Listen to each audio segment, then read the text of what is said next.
there, I just want to let you know that this is one of my oh so late spoiler movie reviews. It was recorded quite a while ago, so please keep in mind that my opinions about this movie are first impressions only, freshly expressed right after watching the film for the first time. If you want access to my full reaction to this movie, feel free to join my membership club. Details about it are in the description box below. Now, back to my spoiler review. Okay, let's see what I can kind of conjure up in my mind right now based on just freshly watching this.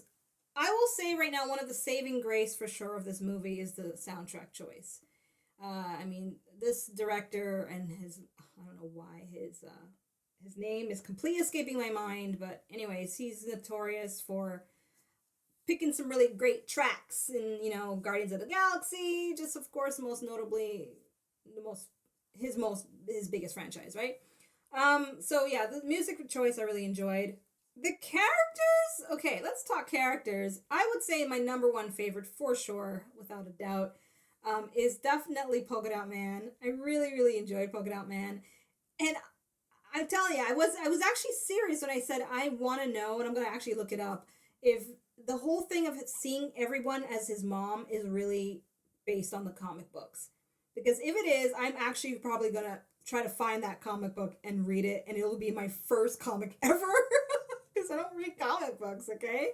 But I really want to know if that's real or if it's just something they made up for the movie.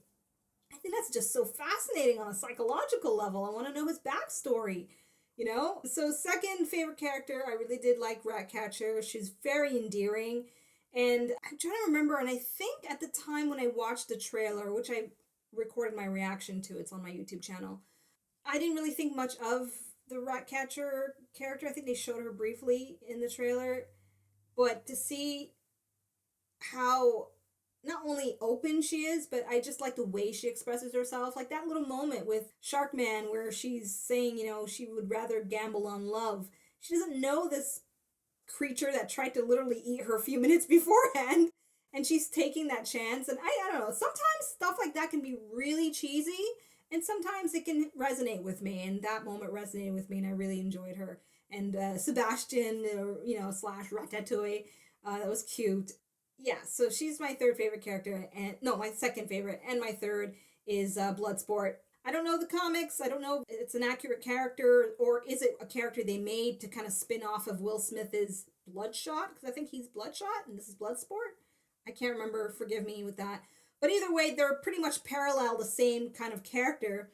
And what I find fascinating is that if this movie had done really well box office wise and they did consider a sequel and Will Smith did decide to return, it would have been really cool to watch them both work together side by side as, two of the biggest, black male stars in Hollywood.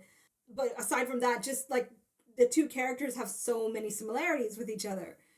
So yeah, those are my three favorite characters, and all the other ones they introduced at the beginning of the movie, it's like it was neat to see them briefly, and I understand to show how expendable they are to the whole system that they have set up with these Suicide Squad members. That was clever.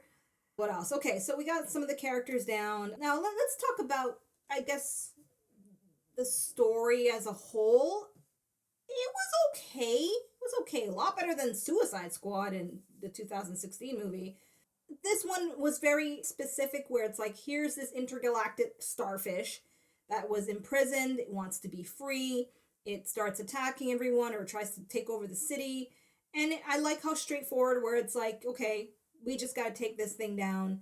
But the similarity, though, of the starfish having these bursts of little mini starfish parasites, it's so close to what the Enchantress did in 2016. Like, I wonder if they could have done something different just to not make it so closely similar. But yeah, that's just me. Okay, so if anything, I will say that didn't work for me as well, and that's likely why I won't watch this movie again. It's number one, the pacing. I don't know what it is because it's like, it's not like every scene wasn't entertaining in and of itself for little things, but I guess it's just the way the tone shifted from like really serious and very bloody and gory to, these banter with the characters, and then kind of quiet with the soundtrack being the main thing for you to pay attention to. It was kind of up and down, up and down. It wasn't steady enough, and I felt that the tone shifted at too many times. For instance, when we were exploring Harley Quinn's story, that in and of itself was its own little movie, like Harley Quinn's own little movie. And, I wonder if that was really in the contract for Margot Robbie to be like, hey, I'll come and play Harley Quinn as long as I get some serious screen time worth my celebrity status. I don't know, but I felt it did not help the movie at all. In fact, if anything, it kind of threw off the movie a bit. In my opinion, an unnecessary spotlight that to me should have been should have been on everyone equally. Okay. Second thing I didn't enjoy, I didn't like this Peacemaker character, and I'm trying to be honest to see with myself right now. Is it my bias that I don't like John Cena because he's so unattractive? Like, ugh. So John Cena, as it is physically not attractive, and on top of that, the character he's playing is not a very likable character. So it makes it even like double worse for me, and it's kind of sad to know that he's going to have a TV show from, well, whatever. If you're fans of John Cena, I guess that's going to be great for you, but I'm certainly not interested in that. And I think, to be honest, okay, I'll give credit where it's due. The rivalry between him and Bloodsport was actually fun for the little moments that they had, down to the bullet, at the end there. But take that away, he's just, I don't know, he's just weird, and I don't know, I just did not take to him at all, and yeah, so that's the second thing that just didn't work for me in this movie. And third thing, it's a bit too long. It's a bit too long. I mean, I'm looking at the time right now. Yeah, from the time I started this movie to when it's ended, this movie was just way too long. And for a story that's as simple as killing a starfish, you didn't need 2 hours to tell me this, to show me this, more or less.